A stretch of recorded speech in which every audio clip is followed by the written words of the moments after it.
Welcome to episode 129 of the Inside Bite. I'm your host, Tim Schaefer. I'm here, my co-host, Rudy. 2023 Game of the Year. How are you doing, Rudy? I'm great, man. Happy New Year. We're officially in 2024. Sounds kind of weird to say that out loud, but yeah. I had to type it today, and it was weird. I know. I was like, I had to write it on the board today. It felt so strange. No, man, I'm good. I just came off of a nice break. It was very enjoyable. Today was very hard to go back to work. So yeah, I'm just kind of dragging today, but yeah, man, I'm excited to talk about some games we played this year. So yeah, no, I also obviously had to start work today and hated it. Yeah, it's rough.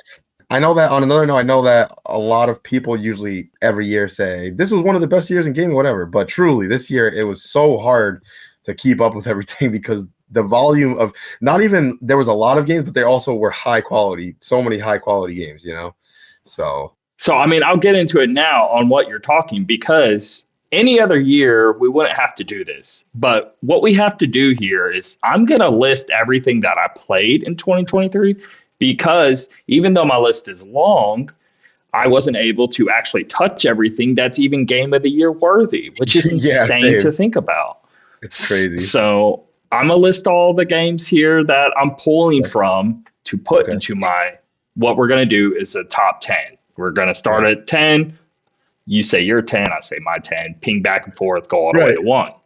Well, there are some games I just didn't get around to, even though I badly wanted to. So because of that, I'm going to list everything that I played, as well as yourself, and then we'll get into our actual top 10s, because there should be things that could have been in my top 10 if I would have played it, Yeah, same here. All right. So here we go. I played this year, and this is the pull from what I'm throwing into my 10.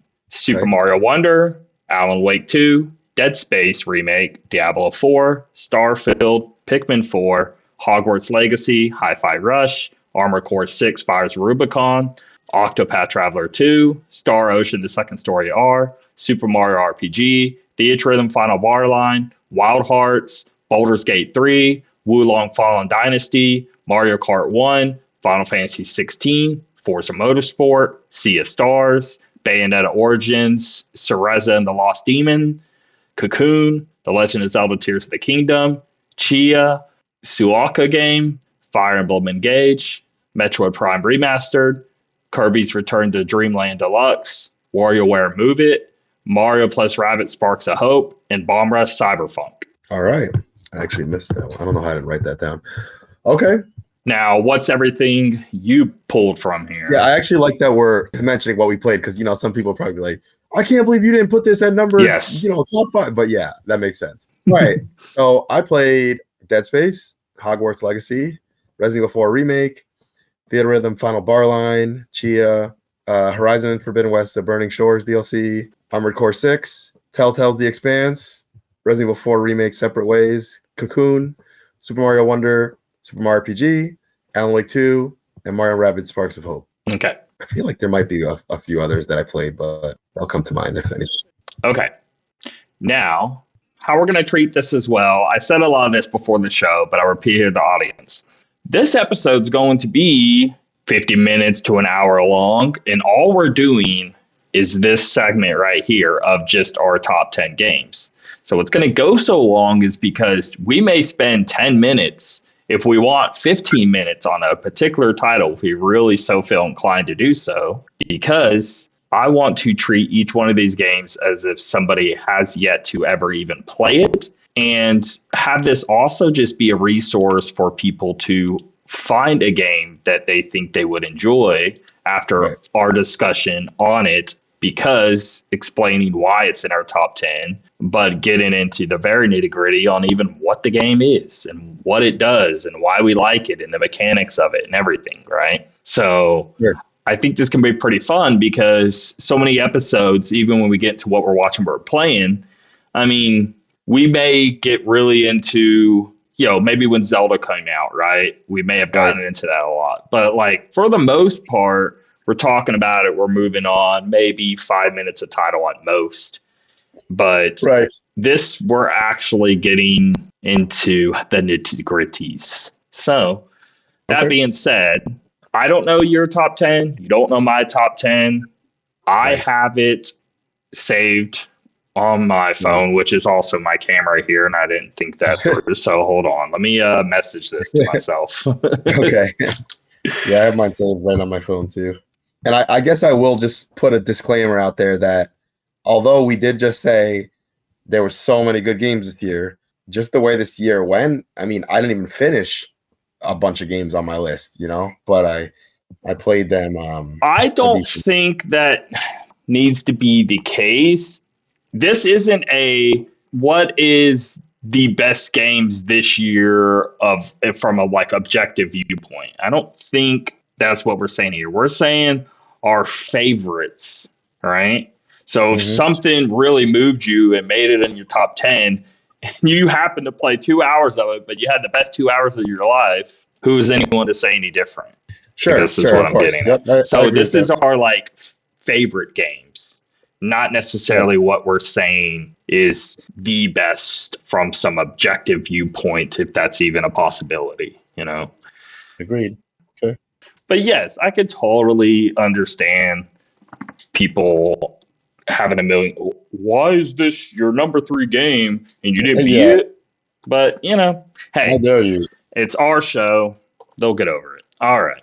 So, Rudy, Yes, sir. not only just tell me what number 10 is, but tell me about number 10. Sure.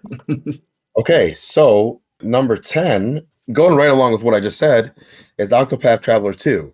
Now, this game, I picked it up very recently just because of all the hype I had heard. I felt like this was a game that really flew under the radar, and it seems like almost unfairly so. It seems like it's actually a really amazing game. I didn't actually play through the first one. I know we've talked about it. Yeah. I know people had some issues with the first one. I thought the first one was a beautiful game. It looked, it was fun to play from what I played, but it sounds like a lot of the issues start coming on later. So then we get this game, which, if you're not familiar with it, is like the 2D HD style with like the pixel graphics, which, by the way, let me just stop for a second and say, when people sometimes say stuff like, well, the pixel graphics, to me, that's like, I discount it right away. It just blows my mind because it's so beautiful. It looks so nice, looks so good. But that being said, it's a 2D HD RPG, very much in the vein of like your classic JRPGs, with a lot of customization, the random battles. The story is really cool so far. And it has the whole branching, 8 different stories coming together, which I hear this game handles it way better. So I'm actually really excited about that. And lastly, I'm just excited to jump. Kind of the way I felt about when Final Fantasy 16 was coming out, and the way we talked is how I actually feel about Octopath 2. I feel like I'm going to get really immersed into this really huge RPG and have a great time with it. So yeah, so I put it at 10 only because I've only played for a few hours. I came to it so late. And so, I didn't really want to push it too high up there, but I'm super excited, man. I as you know, I mean, you played the first one and I know you had your eye on this one. So I'm super excited to get into it, Yeah. So I'll go ahead and say this did not make my top 10. Only again, I just feel it's just because there is games that I absolutely really liked, but Yeah. I can't fit it into my top 10 Sure. or else I would have wanted to. Yep. And being number 10 doesn't mean that it's bad compared to the number 2 game. Oh, not at all. Game again, so many fantastic titles. I'm having a hard time choosing which I want to throw into this 10. So anyway, that being said, I really, really liked it. There is the pros, right? I guess we'll go into that. Sure. Is visuals, I think being, let's say production values being my favorite, because not just visuals, but the audio is fantastic. Right. Yes. From the soundtrack to the vocal work done, everything very, very well done. And there's a lot of voice lines, right? It's not one of those deals to where like you talk to a bunch of people and it's just text, but then the more major plot lines, those would be voice acted, right? I want to say the only thing that isn't really voice acted much is like random villagers in a town. Maybe those aren't voiced, but pretty much everything else is.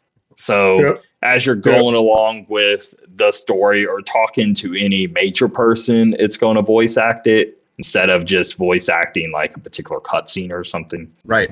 But this game is also great because, so you got the great audio, the visuals, you know, like if you play Triangle Strategy to the first Octopath to whatever, like I feel they only just got better over time and just learned a lot from the previous game and just improved on like lighting effects, making the colors pop even more, doing more effects on screen without causing any stuttering or anything like that. Like the first Octopath, there would be instances even on Switch, and then you play Octopath Traveler 2 on Switch to where like the first one, you may get a stutter if there's a bunch going on, and that wouldn't happen in the second one, right? Or it could look a little more dull on the first game compared to the second, stuff like that. So the visuals and audio, all the production values are just 10 out of 10. This in this style, I mean, when you're just talking about a Super Nintendo style Japanese RPG, this may be the prettiest in the style that just exists. So there's that needs to be said. Yeah, I don't have that much to compare it to because, like I said, I didn't see the first one through. But the way people talk about this game, it really gets me excited, and I want to see if I end up feeling the same. You know, I do really like the battle system. I think it's actually really well done. And I mean, I feel they learned a lot from what game you loved previous was Bravely Default 2. Like they took all of that and put it in here. Yep. You know? I think they definitely took some ideas from that, which I thought that was an excellent game. So I'm happy to see them do it. And I hope that it doesn't turn into a series that ends because it doesn't sell well enough or something. I hope it continues if it you know. Now, if anyone never played Bravely Default, what makes it fun, and this game does the same thing, is the risk versus reward, right? You could decide to, well, let me not do such a strong move. I could do a ×1 normal attack. I could times it ×2. I can times it by 3 or times it by 4, right? But the very moment you do it, now your next attack, you're on standby, right? So it plays with like, well, you know, these guys are kind of weak here. You might as well just max everything out with every character. But let's say you do all that with each person in your party and they're not dead. Now you have a chance of one of your guys actually being dead from an enemy that's not even that strong because you're on such a long cooldown before you can do anything again, right? So even though you may start to feel cocky, you still always have to, you know, prepare yourself for an enemy that you may think is weaker than what it actually is. And you really have to like feel it out and you really have to strategize accordingly. And so that's what makes it fun, is just the challenge of all of that. So totally agree. So I'm looking forward to spending more time with that one. And then the last point I just want to mention is the stories. Just really good writing, really interesting story plots. I think it still suffers overall from, it's way better than the first game, but it still suffers from the first game a bit. It's still not perfect of like, it still feels a little segmented bits, and it still doesn't like come together that great when it comes to characters from, you know, like you have 8 characters in total. And whenever they come together and they start talking, they talk more than what they did in the first game, but it's still not enough. And they still feel awkward, like as if they're not in a party together going on an adventure together, to where if the game didn't have segmented 8 characters and you can kind of choose as you go which one you want to come into contact with first, and you're just comparing it to any other JRP 16-bit or 32-bit Japanese RPG from the past, because you're not mixing and matching characters, they talk with each other a lot better. So like that's still an issue in this game, just not nearly as bad. In the first game, it was terrible at that, and then the second one, it's like it's better, but it's still not there. So I'll say that. Okay. Anyway, all right, that is Octopath Traveler 2. Still highly recommend. And my number 10's Dead Space remake. Interesting. Okay. I wanted this to be higher. It originally was higher, actually quite a lot higher. And then every time I kept working at it, rearranging things, it somehow made the bottom. But regardless, this game, any game in my top 10 if I was like reviewing them, I feel they would just be 9 and above. Like of course, at this point. So they're all going to be up there. Dead Space remake. Talk about incredible visuals. I mean, this may be one of the prettiest games to just ever come out. I mean, in terms of lighting alone, of like really dark space. No pun intended, but you're just in a dark room and the light that does bleed through. I mean, it looks so realistic. I was constantly shocked at the lighting quality in this game. Yeah, and I'm impressed at the way that they took a game that I've already played multiple times and they added some new features. Some of the controls are different, little touches here and there that really made it a great experience again. So I think they did a great job with that. Yes, it's a lot scarier than the original game because they definitely like amped up the combat systems. It definitely made the enemies even harder to kill. I was constantly just on the edge of my seat and just amped. And I mean, I'm not like scared, like, oh, I don't know if I can keep, like, I don't know if I want to walk around this corner or not. I'm more just scared in the sense of, man, this is so hard and I could die really quickly if I don't kill this thing right. Or my favorite parts in this whole game were the bits to where they messed with you on the original game didn't have this. And this was an addition to where, okay, you could go with the light on, right? Or you could cut off the lights to be able to get to a special item or something. But now you won't be able to see all of these enemies that may like pop up to where it'd be a lot easier if you were able to like be in a more lit room. But it's like that risk versus reward there. Right. I love the trade-off, and I think that's such a cool addition to it, and even making those 0G sections way better to control, because I hated those sections in the past. Even the section where you shoot the asteroids and they're coming at you. I just feel like they took every bad thing and they made it better. It sort of reminds me of like the Wind Waker HD remake, where they kind of cut out some of the things that people didn't like so much. It's like, like the original Wind Waker, when you have to throw the hook shot, it's some weird like 6 second to 10-second animation of it wrapping around or something, and then in HD you just threw it and go. Like, and that's what they did with Dead Space remake on so many aspects. They're just like, okay, what is the laundry list of things that people didn't like about it, and let's just fix every one of them. Like, it's great. Yep. No, I totally agree. I really enjoyed that one. I thought they really nailed the scary atmosphere. It was fun to play. It was challenging. It was great. A great remake, man. Really, really well done. So they even added to the story. And what I was worried about is like, oh God, is he going to talk a bunch and do this whole, he's behind me, isn't he?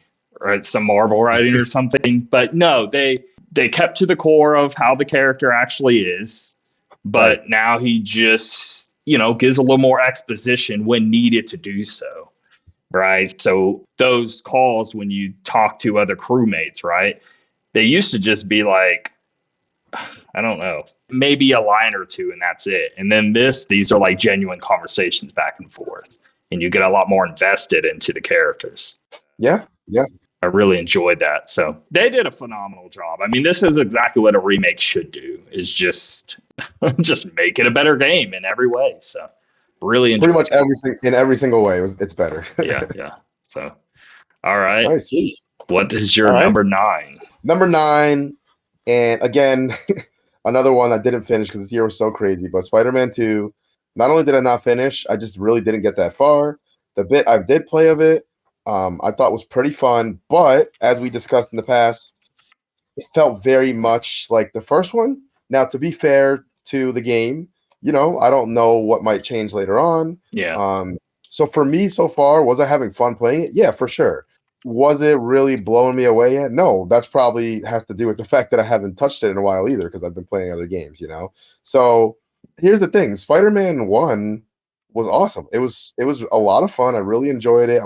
I got obsessed with doing like the side missions and swinging around the city and all that. And I feel very confident that I'll have a similar time. I just hope that it will exceed, what the experience I had the first time, So I think 9 is a good spot for it because it's a little unremarkable, but it's definitely a good game, from what I've played thus far. So okay. Yeah, I don't really have too much to say on that one, to be honest. I don't really have anything to say on it, so I'll pass. I didn't even play it, so. Yeah. And my number 9 here is Armored Core 6 Fires of Rubicon. As I keep thinking back on it, even though I love the combat, I love the bosses, when you were complaining about, like, yeah, but the story's just kind of like whatever. And I agree, but I was like, but the game is so good and you can just skip it and Oh who yeah. really cares? But in the end, I think maybe a better way to put it is because of that, when you go from mission to mission, one mission may be incredibly intense in what's going on, not just in the battles you're having, but in the overall premise of the game, to Right. where then you'll get a mission to where it's like, take out these 10 random enemies in a random little camp or something, and then it's kind of over. And it's like, it felt very like the highs were really high, but the lows were really low. And like, what was this random mission? Why even put this here? So, yep, I totally agree.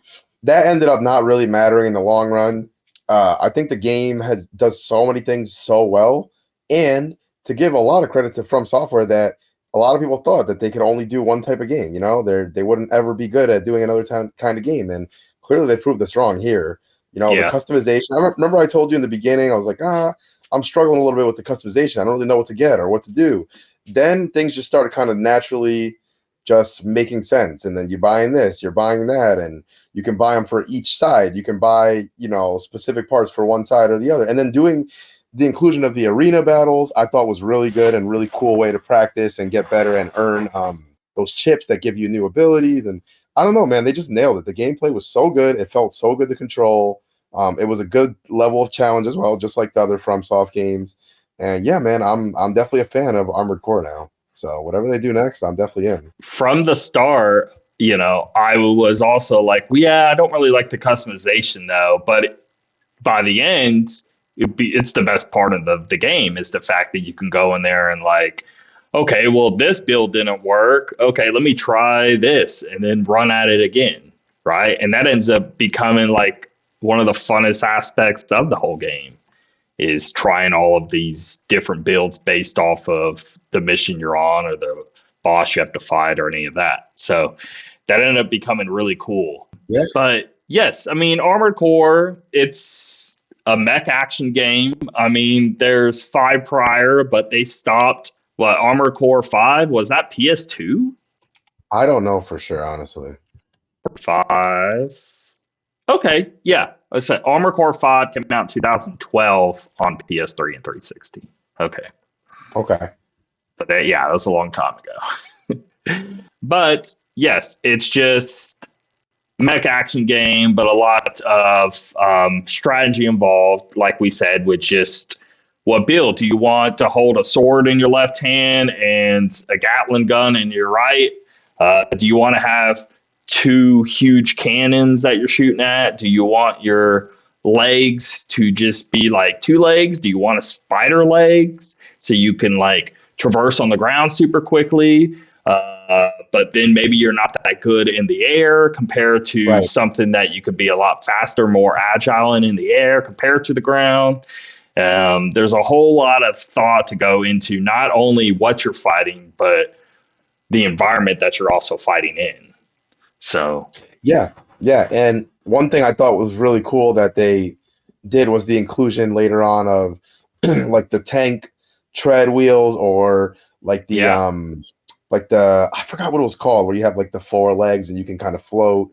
It's just so many cool different ways. I'd watch videos of people doing boss fights and they were on the ground the whole time with a really light mech with a sword and a little machine gun moving super fast. And then I'd see others where they're just a tank and they're blasting and they're moving slowly. I just love how much variation there was, That definitely made it a better game. So the bosses were definitely From Software's style, though, of just you're going to be running it back and back and back, and you really have to like try to just learn their patterns and sort of like figure out their weaknesses and all of that. So really enjoyed that one. Again, I would throw a solid 9 out of it. I wouldn't go above that, but I would throw a solid 9 at it if I was reviewing it. Totally fair for that game. And I think they, like I said, they proved that they can do that. Now they have almost like 2 pillars, right? We'll get the Elden Ring DLC. They'll start working on their next major game. And then maybe somewhere in between, we'll get another Armored Core. Because not that it's, easy to make a game like this by any means, but I feel like it probably would require a smaller team than their big title, So yes. So all right, cool. All right. What is your number 8? Number 8, I put Cocoon. Okay. So number 8 is Cocoon for me as well. So perfect. All right, so we can both talk about it here. So Cocoon, wow, this game, something really cool and really special because, so just to describe to anyone who might not be familiar with it, when I first saw images of it, I know you had mentioned it to me. When you first see images of it, it almost looks like a sort of like, God, I don't even describe it. Like a top-down, kind of like a isometric, like maybe like a little puzzler. Hyper like Drifter. Yeah, there you go. Something like that. And so at first I thought, when we first saw the trailer for it, I thought, okay, this will probably be a decent game, but nothing that I'm going crazy over. And then I started playing it, and I was like, wow, this game is actually really cool. Like, of course, I would never spoil anything because it was such a cool experience, but it's very simple at first, right? Obviously in the trailer, they show you kind of going into this orb and zooming in. Think like an Inception sort of thing, right? But as I'm sure both of us can say, as you get farther in the game, it starts getting really wild, starts messing with your head in really interesting ways. But it's cool, though. It's like, it's not unfair level of puzzle solving. I think, would you agree with that? Not unfair. I would say the only parts where I would go to borderline unfair would be you having to do a mechanic you didn't realize was even possible. That happened to me twice in the game. I agree with you on that one. You had to, bounce off a platform, but spike it down. I didn't know I could spike it down, right? I had a problem on the same exact part, and I don't know how I was. You cut? It's great because it's the best. What'd you say? You cut out for about 5 seconds. Okay. I was just saying that what I really like about this game the most is, a lot of people these days, our age, people are busy. We still want to have our hobby of gaming, but you're really busy. So it's nice when you can have a nice digestible 4 to 5 hour game, right? That's really good. So to me, that's what Cocoon is. Cocoon is the perfect palate cleanser game, a game to play in between something else, a good 4 to 5 hours, but it's so engaging. Like, I didn't want to put it down. I think I beat it in like a day and a half or something. Like, I just got obsessed with it, The puzzles are great. They're really, really expertly done. And it makes sense because it was some of the people from, wasn't it some people from Playdead were working on this game too or something like that? Yeah. So that totally makes sense to me, You play as a bug character and you go through this environment and eventually get a ball, right? And once you obtain this glossy ball, you can then go inside of the ball. And what it does is now you're inside of this ball's world, right? And which is very different from the world you were in prior, right? So once you go into the ball, now you're going to solve all these different puzzles so you can then access stuff or get items to where whenever you leave the ball, you can then do the next things into the previous world you were in, right? Is sort of the gimmick there. But as you keep going, you start to understand that what you thought was a completely different world ends up being somewhat connected, but in ways that you just could never predict. It's just, it really is. If you watch the movie Inception, it's just that. But even in Inception, I want to say they do an Inception inside of the Inception. While in this, the amount of layers of Inception are far beyond any medium has ever tried to touch, because holy hell, does it get complicated. Even if you just add 2 layers, it becomes incredibly complicated to handle. You have your just normal world that you start in. You have that one new world inside, and then you'll get into another world inside of that. Right. And everything starts to affect the other but you're trying to wrap your mind around how, why, and what. And that's why the game is so enjoyable, because I'm not a puzzle guy at all. I always steer away from puzzle games because it was the same reason of me steering away from like a From Software game. I was like, it's just too hard. I keep dying too many times. This isn't fun. And I eventually just have to learn to be like, I just have to get over it and keep pressing anyway, because the reward ends up being worth it in the end. And I have to just remind myself of that. But the reward of Cocoon is just how incredibly like mind twisting it is, to where you're just like, your mind just keeps being constantly blown by how cool of things that you're presented on its inception layers of just it's too cool to ignore. And no matter how challenging it may be, you want to press forward because it's just too cool of a premise. And so that's what kept pushing me forward, is just the wowness factor of the Inceptions. So yeah, it got to a crazy point where it almost made me stop for a second. Like, hold on a sec. If I put the ball down and do this, but I'm already in the ball, it's like it really starts messing with you. But I think they did it really, really well. And you're not putting the controller down to figure out the next puzzle. You're putting the controller down because you're like, what the hell did I just experience? That was wild. And you're just trying to wrap your mind around what's even happening. So not really even necessarily being stuck, but just in pause by how floored you are on how weird it just got. So really neat. Agreed. Okay. Very, very cool game that I almost missed, honestly. So I'm glad I played it. So, all right. Number 7. Since we both had Cocoon, do I just go again? Yep. All right. Number 7, I have Hogwarts Legacy. I really, really enjoyed this game. Now, I will be completely objective for a second and say, I think the game was a good game. I don't think it was a great game, but I love Harry Potter so much that it really elevated it for me. I just loved how they nailed the world of it, right? I thought there was a lot of little touches that you would only know if you've read the books or watched the movies. And I feel that they nailed those really, really well. They did the world really well. Only thing I obviously wish was in it was Quidditch, which was not. Yeah. The story was okay. It was like a forgettable story, but I just loved the world and the things you could do. Like some of the side stuff felt like kind of useless, like Far Cry style side missions that I didn't really care about. The missions I did care about. But like the other things, like doing the little, just the random stuff that I didn't care about, the little like question marks all over the world, those sorts of quests, I didn't care about that. But man, getting the spells, flying your broom or exploring the castle, all that stuff, I thought was fantastic. Now, I will say with the side missions, yes, the actual story within those missions or what you're really doing isn't that necessarily interesting. But why I did so many was because of where I could end up in appreciating more of the Harry Potter world, right? So I purposely, like, it wasn't that the fact that I liked the story of the mission itself, but I liked where it took me. So I kept doing them for those reasons. Yep. I was the same thing. The actual missions, I was all for it. But the other stuff, didn't care. But I'm excited to see what comes next, because if the way that this first game did and the way it sold and the way, the reception it got, I mean, God, they got to be working on something, the next one, whatever comes next, So I'm excited about that for sure. So, okay, we're into, okay, you like Harry Potter, and let's say you finally get to play a video game where you're in the Harry Potter world. Now, this takes place, is it 1,000 years or 100 or 200? I forget the actual time frame.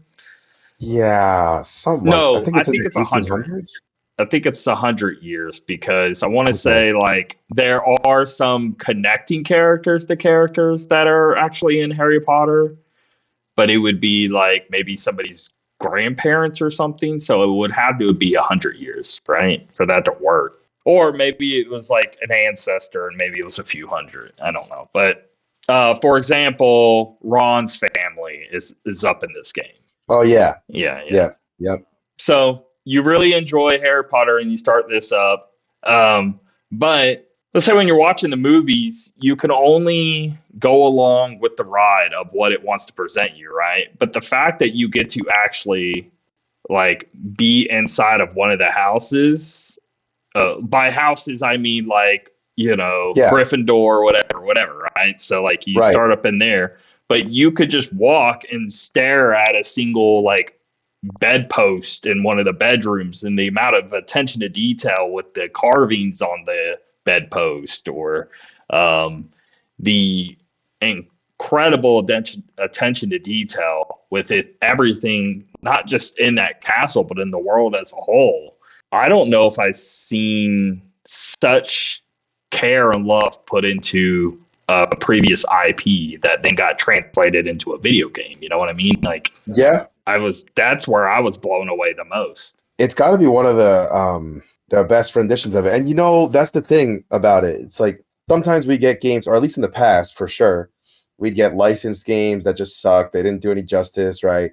And over the years, we've seen them trying to do right by these properties, and they've been getting better and better. I feel like Hogwarts Legacy, they have so many things that they do 10 out of 10 in, and others, like the actual game itself, there's parts where they slack in a little bit, Yeah, the gameplay is where they slack. It's not Yeah. bad, it's just okay. But Yeah, there's it's so all many right. great gameplay games that where like when it's okay, then it's like, Right. right? But let's say Spider-Man, right? Like Spider-Man, great gameplay, but it's not like when you're exploring New York, you're going and expecting how greatly detailed a light post is. Like you can inspect a light post in Hogwarts Legacy and be blown away at its attention to detail, or walk into a store in Hogwarts and be blown away at every piece on the counter and how in depth it is, and like as if they took a real object that somebody spent weeks if not months working on a particular jar, right, and then they just like sort of scan the object and somehow digitally put it into the game or something like that, and showed off every attention to detail to that jar, but they're doing it to the whole world. It's Red Dead Redemption 2. It's like when you walk into a house in that game and you're paying attention to the curtains, to the desk, to whatever objects. That's how it is with this Hogwarts, is just like the attention to detail to all of the objects and wood and statues and whatever. Like, if you played any Harry Potter game prior, a bed's just going to be just a piece of wood that looks the exact same from beginning to end, and then bedpost, whatever, but there's no like grains into the wood. I don't know. That's what I'm meaning, but just to every aspect of when you go into the town, what is it called? Oh, Hogsmeade? Yeah. And I mean, wow, that's such a interesting town to explore. And I was just floored on its attention to detail, and it made that such a better experience for me, because I can, when I'm playing a game, I don't, like, I like just walking around inspecting things and appreciating its, like care and love put into it. I'm totally fine doing that for hours if it's a world I enjoy being in. And so I really liked it. Yeah. I totally agree. I think it's a great start, and I think we're definitely going to get more games, and I can't wait. So, okay, my next tier. What number is this? Number 7. Is that right? Yeah. Okay. Yep. So my number 7 is Super Mario Wonder. I thought this was going to be higher. Again, I was like, ooh, it's number 7, but I don't know. This is the best 2D Mario since Super Mario World, like I said on the show many times. Oh, yeah. Mainly because the only other one we got was New Super Mario Bros. For many, many, many years. And man, was I sick of it. I was like, after I finished that DS one, I was like, oh, that was fun. That was cool. But I wasn't like super blown away by it. I really enjoyed it. But it's like, okay, neat. And then we just got the same experience over and over and over and over and over again for what? 10 years, 15 years is like ridiculous at this point. So we finally got a fresh 2D Mario experience again. And even when we got Mario Maker, it's just like, okay, well, there's the previous Marios and New Super Mario Bros. Like theme. But again, we're not getting any new feel, any new wowness factor to it.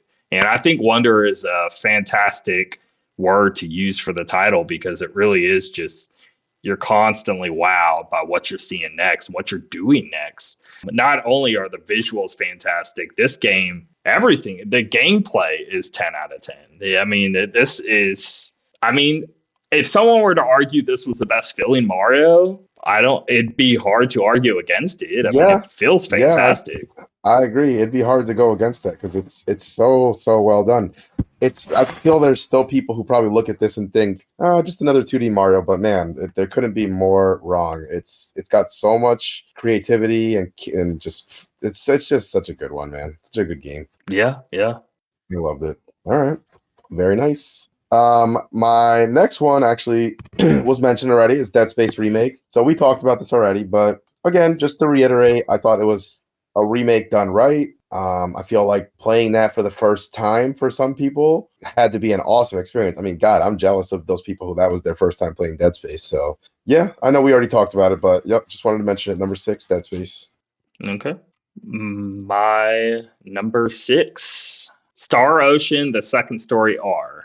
Now, okay. I have yet to mention this on the show. I mentioned that I was going to start it and I was really interested into it, but over Christmas break here, this was the game I played. So I've put in about 2 weeks into it. About, I don't know how many hours, to be honest. I've been playing it a lot. That's a good question. I'm curious. I need to go in there and check, but I was very excited. So Octopath Traveler 2, I think, nails that Super Nintendo aesthetic and making it really pretty. Well, what do you do when it comes to a PS1 Japanese RPG? Because now you're playing in a 3D space. Now, the original game was a 3D space, but pixels as the characters, right? So they did the same in this, but everything is new. Like, they're not cleaning up the graphics. They're making it from scratch, but they're keeping 2D sprites, which they have to make 3D because you can turn the camera and walk in any direction, right? So it's like a 2D sprite, but 3D. I don't know. It's very, very weird. They're like flat, but when you turn, you still have to get every slight angle of them, but still 2D. So super cool just on the character things.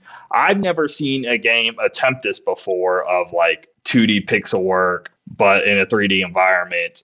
And it's not them upping the res and cleaning up the graphics. Everything started up from scratch and its environment setup looks beautiful, but it still holds that PlayStation 1 aesthetic and you just feel at home. You feel like you're back playing on the PS1, but now it looks top tier. It doesn't feel like a different experience. You know, I love how I've said it many times. I go between Super Nintendo and PS1 as my favorite console. If I have to pick, I land on PS1.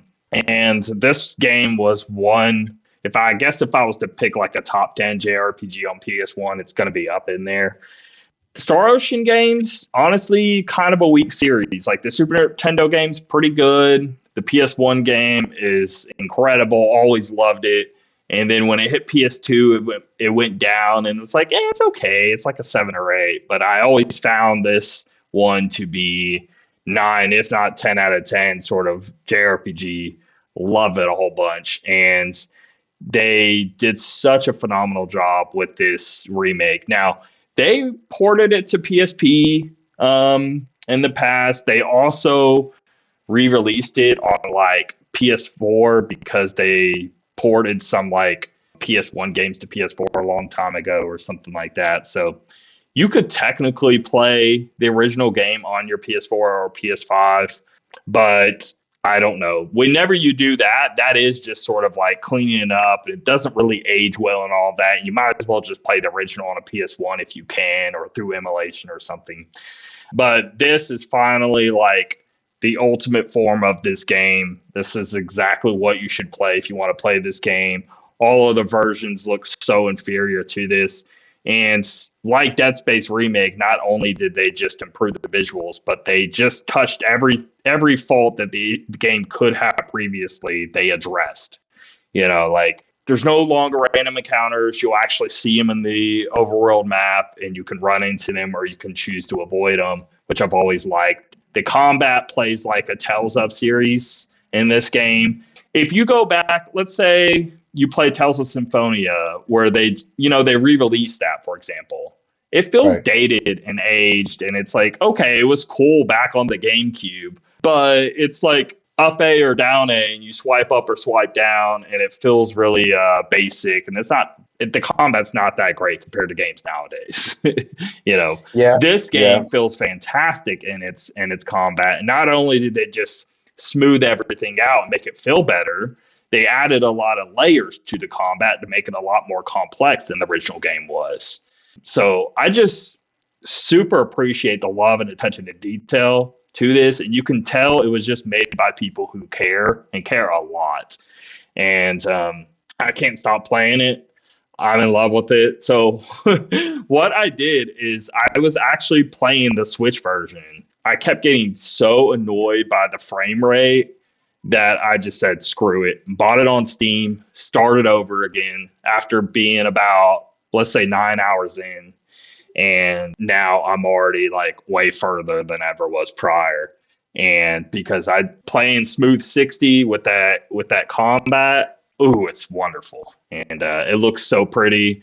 And on the Switch version, the pop-in was terrible. When you're on overworld map and you're just seeing like trees pop in and out constantly, I was grossed out by that. In the overworld map, the frame rate was all over the place. Anyway, so just getting a smooth 60 on the Steam Deck, visuals at the highest, running and looking amazing. This is such an incredible Steam Deck game as well. Perfect for the platform. So I absolutely love it. And it is my number 6. Glad to hear it. And just before we move on to the next one, I always love close the door. I always love when not only do you get a good game, but a game that runs super well on the Steam Deck. I mean, that's like that's already elevated. There's times where I literally decide to play a game because I know it'll run well on Steam Deck. So yeah. All right, cool. All right, next up, we're in the top half now. I got Resident Evil 4 remake. So another horror game remake. It was so well done that I couldn't not include it. RE4, obviously a ton of people, that's their favorite one. For me, it might have been up there as well, but especially after this, I just feel like, I don't know, Capcom just did what they've been doing with all these other remakes. They just made it way better. They included everything again. They made some slight changes here and there with the characters, but overall, man, it felt good to play, especially after Village, which I liked Village, but it did remind me a lot of Resident Evil 4. So to go back and play that felt great. And it was cool to see characters like Ada or Krauser and see how they make them look, or even Leon. So yeah, man, I just thought it was super well done. And the Mercenaries came out later. That was another really fun thing that was added to it. Plus the DLC. So right now, I think that package is just such a great package to buy if you haven't played it yet. Which I have not. So yes, it is not my top 10 or even list I played. But funny enough, I got Resident Evil 4 on Oculus because I tried to play more of that Asgard's Wrath, I was talking on, and I was just like feeling bad. I was like, man, there's got to be more to this, and I'm just not seeing or whatever. And it got me being like, well, what's another Quest VR game that a lot of people talk on? Oh, Resident Evil 4. So I play that, and I'm like, yeah, this is a way better game. Especially in VR, it has to feel great. Like if the combat's not good in VR, what's even the point in putting it in VR? Like, right, I agree. But Resident Evil 4 VR, holy crap, is that good? Oh, that's I was blown away, dude. And then so all I've done is I just went to Mercenaries mode, and I have yet to even actually go into the campaign yet. And I was just playing the hell out of Mercenaries VR and having an absolute blast. So, nice. Okay. I've always heard good things, so sounds like it. It's such a panic rush because like you actually have to like load the gun and you got to like legit aim, And I I'm having, like, when I shoot the pistol, for example, I have to straight up like hold my wrist with my other hand like I'm shooting a gun for real, because otherwise I'm too shaky and I'm not popping headshots, you know? So I got to like support my hand for real and really make sure I have a steady hand so I can pop off, you know, in this game. And because awesome. of that, I'm a lot slower though. And, or, you know, pulling out the shotgun from your hip and blasting away people, you know, in the face. It's just, it's so great. So it's sidestepping, but holy crap. I think that was one of the coolest VR experiences I had. So I just had to mention. That's awesome. Very, very cool. The game just will never lose relevance, it seems. Yeah. Because people all these years later still obsessed with it. So yeah, that's my number. What was that? 5? 5, yeah. Yeah. Getting to the top now. Which is insane to me. Like Resident Evil 4 Remake, it being that good of a game, number 5. I'm like, man, what a great year. I know, seriously, right? For it to only be 5? Yeah. So, all right. My number 5 here, which, again, I thought would be higher. Alan Wake 2 is my number 5. Mm-hmm. So, the highs are so high with this game. I thought this was going to be, like, I was debating putting this number 1 when I was making the list, right? Okay. But I just kept thinking of so many flaws and so many gripes I have with this game. I do not like the combat. Like I'm straight up at the point to where like the combat's not good. I mean, it's better than the first in terms of combat, but that's not really saying much. And also in the first game, you had a lot, at least you thought a lot more in what seemed like a little like cooler, not variety enemies, but let's say the way they came at you and maybe like the environment you're in as you're taking off enemies. In this game, it's just like, here comes an enemy, kill them. Here comes another, kill them. And like you may do that 3 or 4 times and then it's back to no combat. And it's like, well, that was kind of lame. Yeah, I'm pretty far into the game now. I really, really like it. But I do agree with you that it's not even that I think the combat's bad. I think it's serviceable, but it's not good enough to justify them throwing so many enemies at you. Like, to me, it would have been better if it was few and far between, because the combat is not the strongest point. And it's just like stressful. Like, they make it too crazy sometimes, you know, when all I want to do is learn more about the story, explore. I feel like I like the boss battles and stuff. The boss battles are cool. The boss battles are cool. But I feel like I'm being punished for exploring, right? Yeah. You'll finish a mission and then it'll say, oh, explore the flooded area. I guess that's my problem, right? Is I'm trying to do that and I'm coming across some stupid guys. I'm wasting all my ammo. Yeah, exactly. And I could totally just avoid them if I wanted to, but now they're just annoying. So it's that's exactly the problem I have with it. And it's not even like I can permanently kill them. I feel like they always come back eventually to the same spot later. It's like, okay, let me go explore this area and maybe get some bullets, some health stuff, maybe something here. But then I use all my resources. So I'm like, you know what? I don't even bother with it anymore. I just run past enemies sometimes. I'm like, I'm not even dealing with you, you know? So, now, that's really my biggest gripe with the game. I can't really think of much more gripes because I'm so impressed by this game. It's so good. Yeah. It's so hard to explain to people and people just kind of have to play it, but just know it's very trippy, very interesting story. The fact that you can switch between the two at any point and it still somehow makes sense and still end up being incredible the whole way through. You could just play with one of the two and never even really switch, except for the few instances where you just kind of have to, but it's not really that often where you would have to switch. And it still makes sense, or you can switch constantly and it still makes sense, because it's impressive because the layers go so deep in what's going on in its story, and you can still do that is like pretty impressive. Visuals are fantastic. It's just very trippy of like, okay, you'll be in this really scary environment. Next thing you know, you're in a TV studio. Next thing you know, you're in New York. I don't know. It's messes with your head a lot in really, really entertaining and really mind-bending ways. And it's super impressive also how it just blends real life with gameplay. I think they do that so well. I really have to give them credit on that. I mean, no one has this is the best of that, right? Yeah. Of blending, let's say, like when we were playing Final Fantasy 7, 8, or 9 or whatever, you have those cutscenes, and we were so impressed of it going from gameplay to cutscene and be like, whoa, that transition's great, right?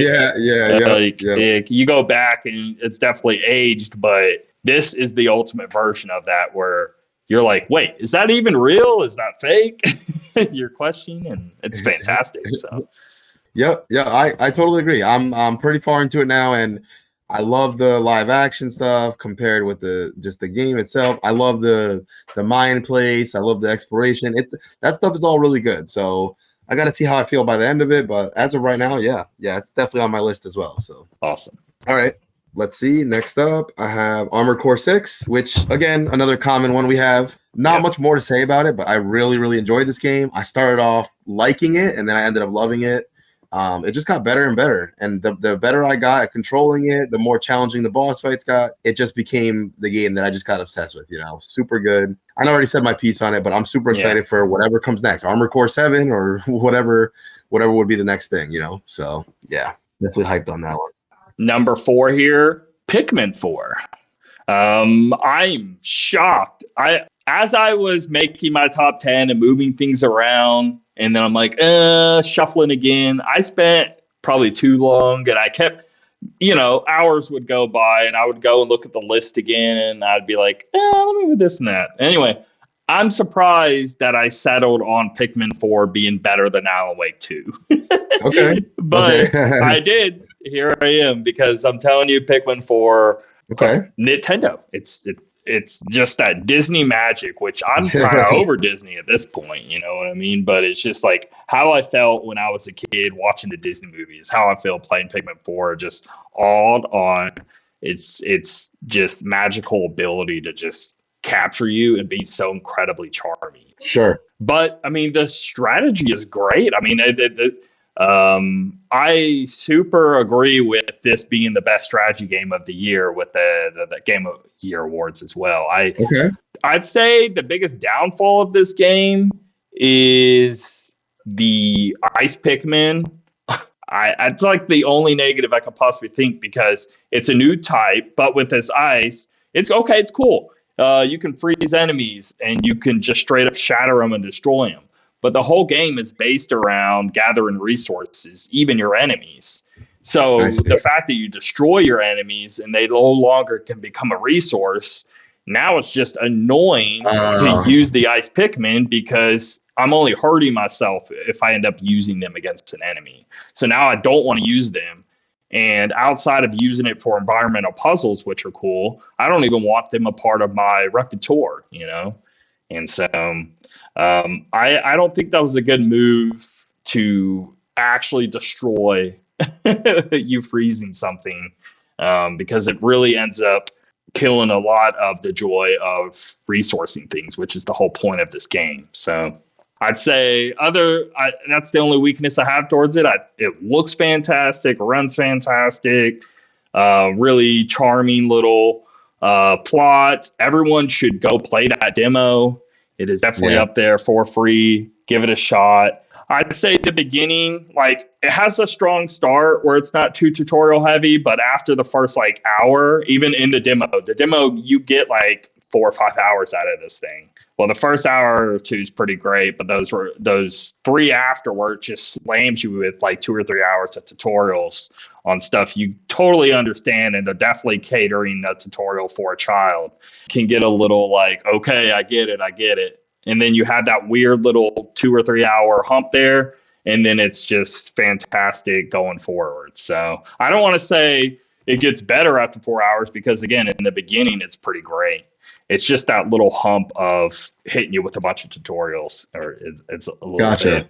That's everything else I could say about it. I love the glow pigment. I love being able to actually go out at night. I think that was really, really cool. The environments are far better than what they were in any game prior. I think they've only gotten better with each iteration of this game. I could see some people thinking Pikmin 3 is better than 4. but I don't know. That's personal preference, and I think 4 is better. I've seen a few people say that, but I can't imagine somebody saying 1 or 2 is better. But I think they've definitely improved with each iteration and learned a lot of things, and it's that perfect blend of fun, being able to be super creative, having a super charming world to explore, day or night now.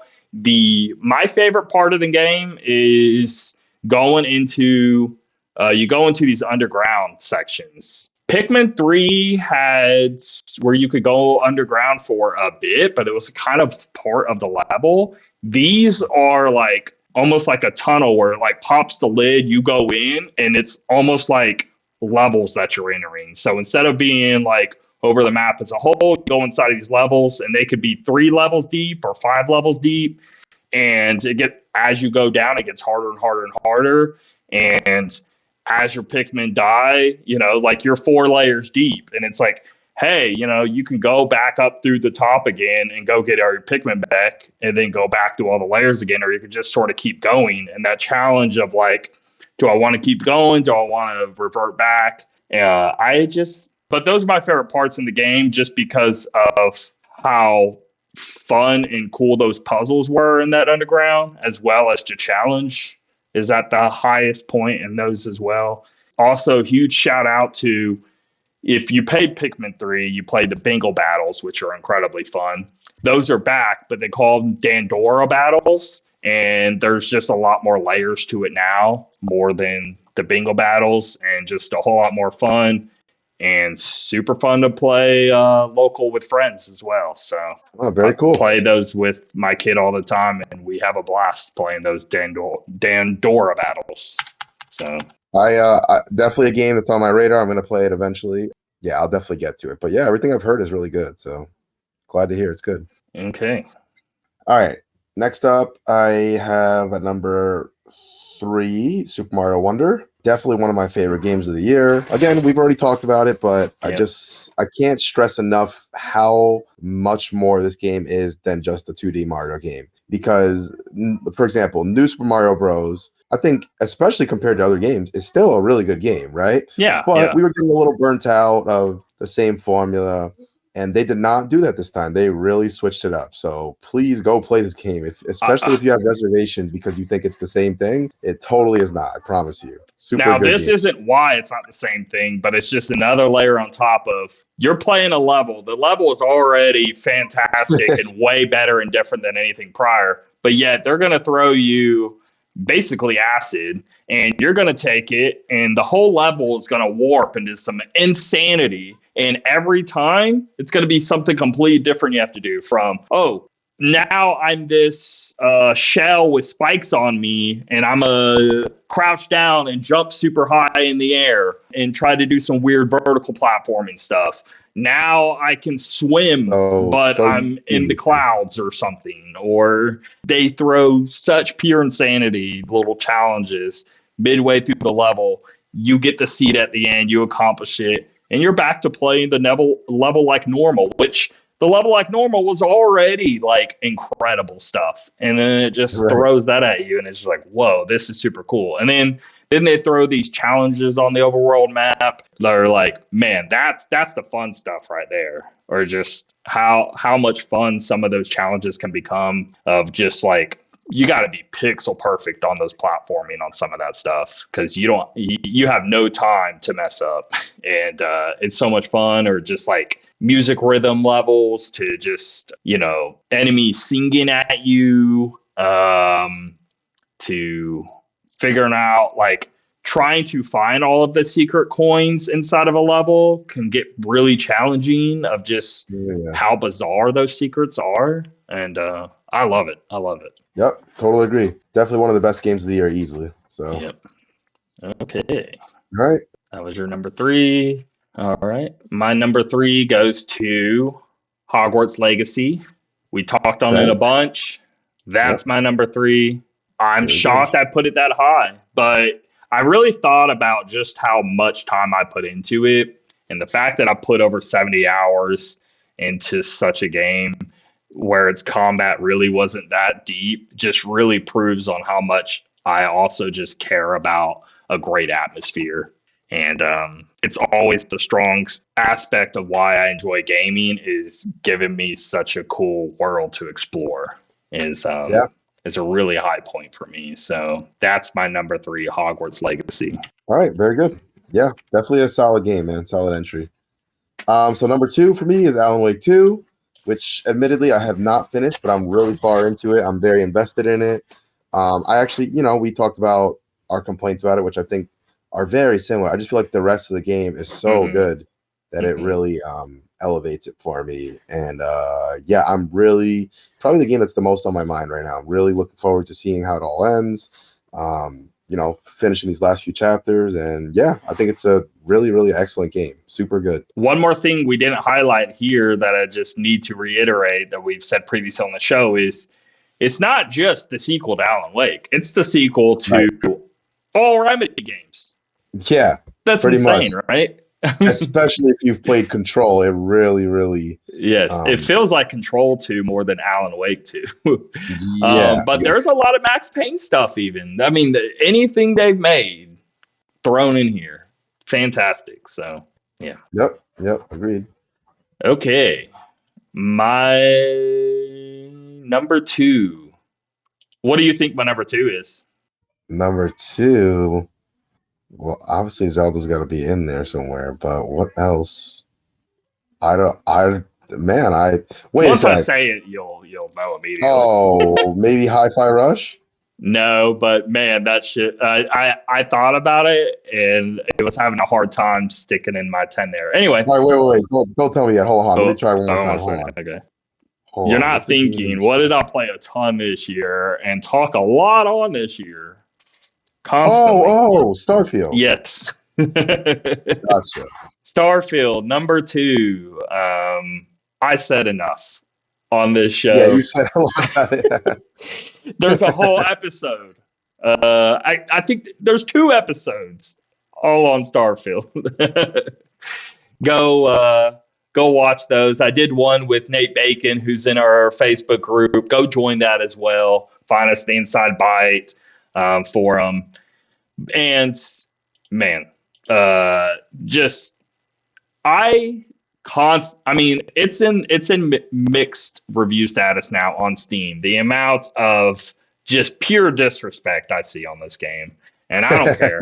I'm gonna stand by it. I'll be the only one left. I don't care. I love it. I understand all the complaints, and I even agree with them of what they may say and what they have a problem with, and that actually being a problem. Okay, you have to get these powers, right? So you'll constantly be going to a new planet, going to the same tower thing, doing this weird flying thing to get this power. And you do the same cycle 15 freaking times. And it's like, all right, dude, I get it. This is actually pretty boring. I keep going to the same tower, doing this same little float around, get the light, float around, get the light, float around, get the light. And then bam, swim through this ring. I get the power. And you do this 15 times throughout the game. And it's like, okay, this is really corny and I don't get what's going on here.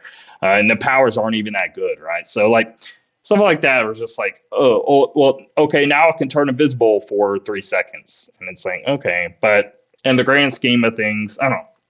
There's just too many good aspects of this game to sit there and focus on the 4 or 5 things that I think I would have fixed, I would have changed. But I don't know, man. The stories and adventures that you go on in this game of not just the main quest, but also all of the faction quests, I think is some of the best story and faction quests in any Elder Scrolls game or any Fallout game. And those that always shine the brightest is man, those faction quests are fantastic. I feel they're the best here in Starfield of just where they go, where the story leads, what you have to do.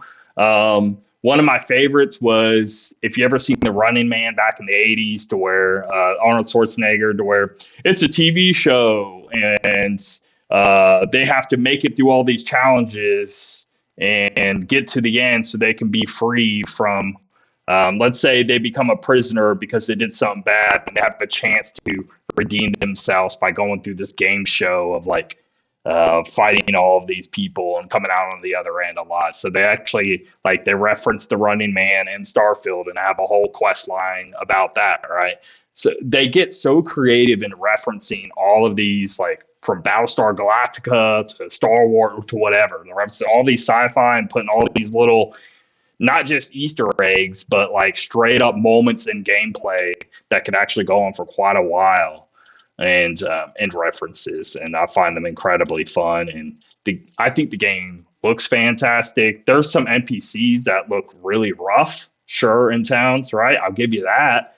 But I still think the game looks fantastic otherwise. Like, and I think, and again, really good at attention to detail, which I've always appreciate when it comes to the environment. So anyway. Yeah. All right. Very cool. All right. And then number one.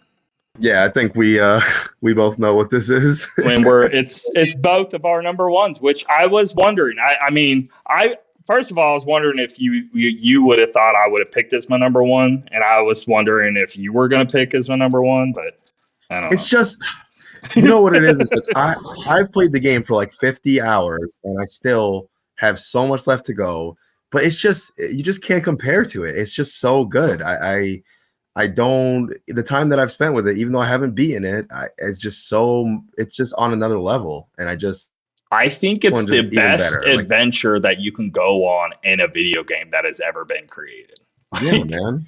It's incredible. Blows my mind on you just being able to explore for hours and just be like, ooh, what's in this cave? And then being able to like bomb your way through it and find some amazing treasures, or maybe even like teleport up through the roof in this cave and pop up to a secret item midway through the actual exterior of the cave. And, you know, you find this weird pocket somewhere in the cave where you find this awesome sword. And the cool thing about it, too, Breath of the Wild, they fixed my problem. Breath of the Wild, one of my biggest problems is like, okay, weapon degradation. They break, they lose, you never get it again. Man, that sucks. But you find so many new things. It's not that big of a deal, and you can have that whole discussion. In the end, like, I want a solution, but I don't know what the solution is, because you need them to break, because you've come across so many. How the hell are you supposed to even hold all of these or even mess with everything? Well, there's such easy, cool ways of like, okay, something's about to break. We'll fuse it with something else. Now it's not about a break, right? Or you fused it with something else. Well, you can't fuse it again. Now it's about to break. What do? Well, I can go over instantly, just fast travel to the Goron place, throw it up in one of those like octopus dudes, and they repair it for me. I don't know. There seems to be a solution to so many things. They really thought of everything. Like I said, I'm like 50 hours in, and I still feel like I have so much left to go. I have 3 major dungeons left. I have a ton of stuff so I feel like I already feel like this is the best game I played this year, and I haven't even scratched the surface yet, you know? So I'm excited to keep going. I think I said in a previous episode, it is the best game I've ever played, and I keep pondering that thought, and I think that may be true. So yeah.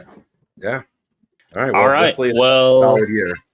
That was our 2023 Game of the Year episode, and I really enjoyed just spending the whole time just dissecting every one of these. Yeah, and, yeah, agreed. It was nice to not have to, just mention it quickly, So yeah. All right. Well, till next week. See you later. Happy 2024. Yes, we're in it.